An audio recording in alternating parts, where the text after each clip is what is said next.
There are many tinfoil hat theorists out there who are swearing up and down on their mother's life that Giannis Antetokounmpo will in fact not sign the largest NBA contract ever and leave all that money on the table. Again, $247 million on the table just so that he doesn't have to play with the Milwaukee Bucks anymore.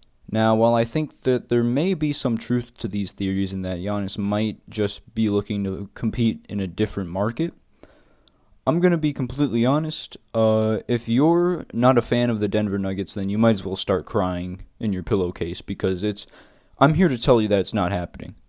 And that you might as well just give up on your dreams, all right? Just become a Denver Nuggets fan before it's too late because Giannis is going to Denver. If any of these teams have a chance, it's Denver. And it's weird. I hear nobody talking about this like they don't stand a chance, but it would be the simplest thing ever. So before I get to the real meat and potatoes of this theory as to why I do in fact believe that Giannis would go to Denver if he decides not to stay with Milwaukee, I'm going to first go over some of the suggestions that have been posed about where Giannis may head in 2021 free agency.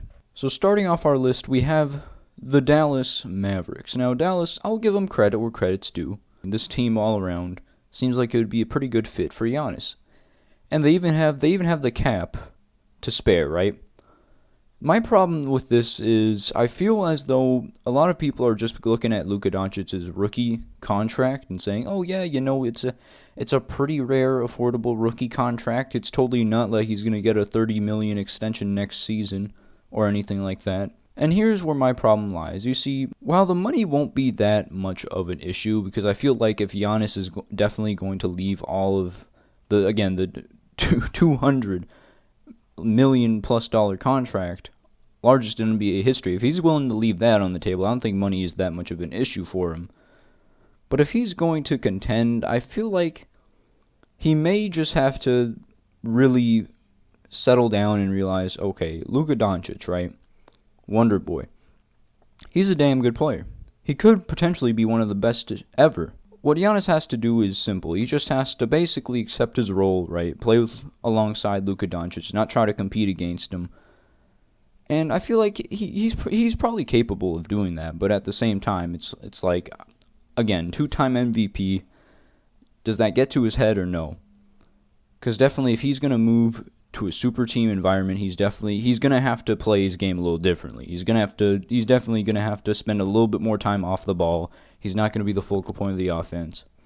And again, in regards to money, I mean, don't forget we still got Kristaps Porzingis' contract, which it's a hefty amount too. It's not a max or anything, but it is a decent amount of money still.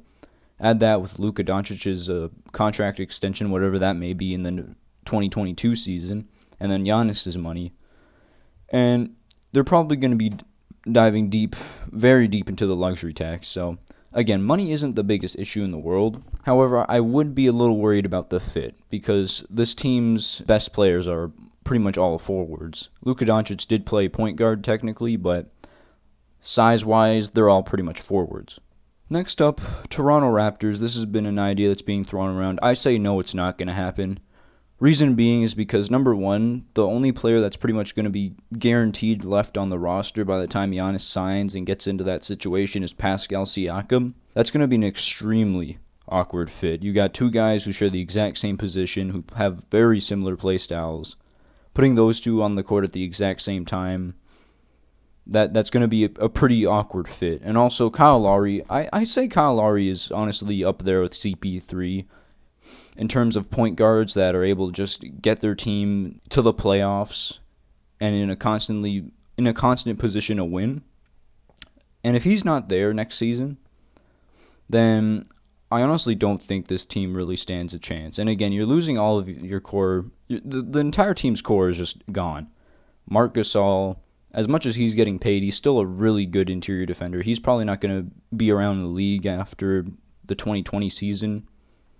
Serge Ibaka maybe comes back, maybe doesn't, but who knows? He's probably going to still ask for a decent amount of money because he's had some of his best offensive seasons in Toronto. Fred VanVleet, Lord knows where he'll go. There are some teams this free agency that are thinking about paying him a shit ton of money. Like New York's thinking about giving him $20 million or something. So you'd have to compete with that if you're Toronto to keep him. So if you're trying to get Giannis, you have to keep the money and the cap open. But at the same time, if you do that, you run the risk of just having a team with like 4 players on it and no actual system. This next one is thrown around as the most likely scenario, and it's the Miami Heat. Now, I can definitely see this happening, right? Miami was really smart when they signed their contracts. Most of them are team options, so that basically that gives them enough room to sign an all-star or a superstar, let's just say a Giannis Antetokounmpo in the 2021 free agency class. But there are some unaccounted for players here that are definitely, like, you're going to definitely have to dish out some extensions here. So Bam Adebayo, right? He's going to need an extension. The same year Giannis is going to need a contract. You also got Kendrick Nunn. If he's still as good as he was, in the regular season early on, he's going to need an extension. Duncan Robinson, he's going to need an extension. I don't think he's going to be willing to take the minimum salary on again. Neither of them are. Again, they do have a lot of open cap space, and they do have flexibility. If they want to keep that core together of shooters, and if they want to keep Bam, they're gonna have to figure out a way. Like, someone's gonna have to be sacrificed, basically, because they are not able to keep all these players. When it's time to get paid, they're gonna want to get paid. So that's just how it is. And then there's another problem I have, and that's this team doesn't really have a point guard.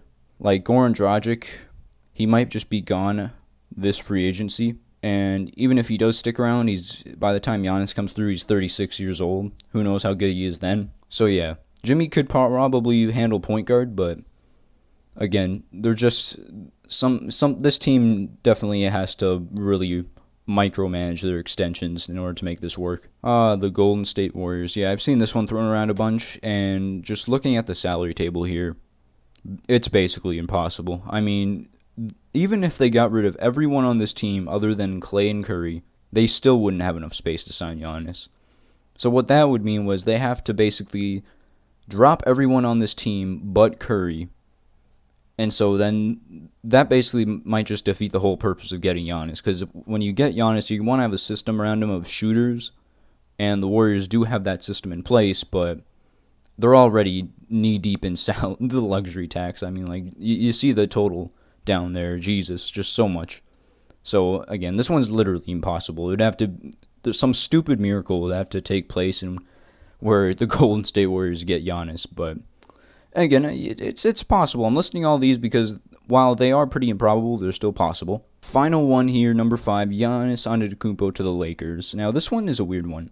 It's the most possible one salary-wise, but I feel like it's also the most improbable one. Because LeBron James, right, he's probably going to keep around Anthony Davis, and Anthony's going to get an extension. So they wouldn't most likely be able to sign on Giannis. But even if he does decide, okay, maybe I'll take on Giannis instead of Anthony Davis, I don't know what this team would look like after that. Because it's literally just LeBron. Not even guaranteed, it's a player option that he's got.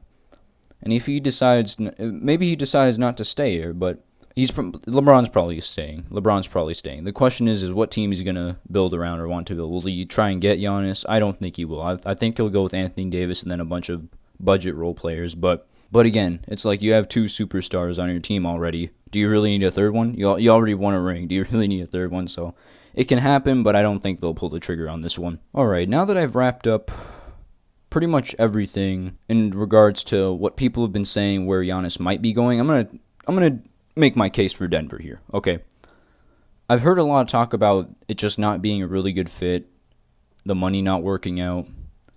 Let me remind you that the NBA salary cap for the 2021-2022 season is said to go all the way up to $125 million, which is plus 10 from this upcoming season. So with that in mind, the money would work easily.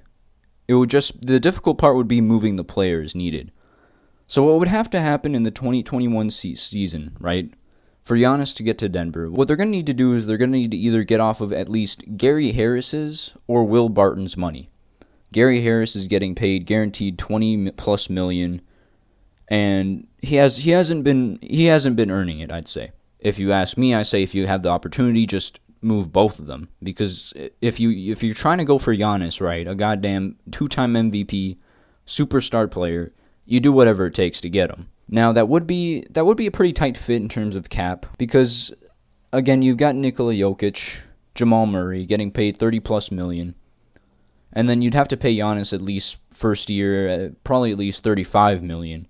So that would be a pretty tight squeeze. They'd definitely be diving into the luxury tax, sorry. But it's not out of the question. It's not impossible. Mike Malone, too, as a coach, I feel like he can get these guys to really play together as a team. This team has been a winning squad and has proven that they can be a winning squad for the past 2 seasons at the very least. I feel, personally, that if Giannis wants to have the best possible chance at winning a ring, because if he is leaving all that money on the table to not play in Milwaukee because he feels like they're just not able to win a ring with him, he's not able to win a ring with them. Out of all the teams that can actually get Giannis, Denver is definitely the best one. And the fit is just perfect. I mean, the fit is, you got finally a point guard that is competent in the playoffs in Jamal Murray. Nikola Jokic defensively isn't the best. Giannis would definitely help with that interior defense problem that they have. And then Jokic could also stretch the floor, pass the ball to Giannis. I mean, I'd say that the Denver Nuggets organization would be able to put together a decent host of role players that'll be able to just fit right into the system that they've got going. So yeah, that's pretty much my case for Denver. A lot of people are saying that he's probably just going to sign with the Heat. And if not the Heat, then most likely the Mavericks or the Raptors, right? But it's Denver. It's got to be Denver. I don't see any other way in which it couldn't be Denver.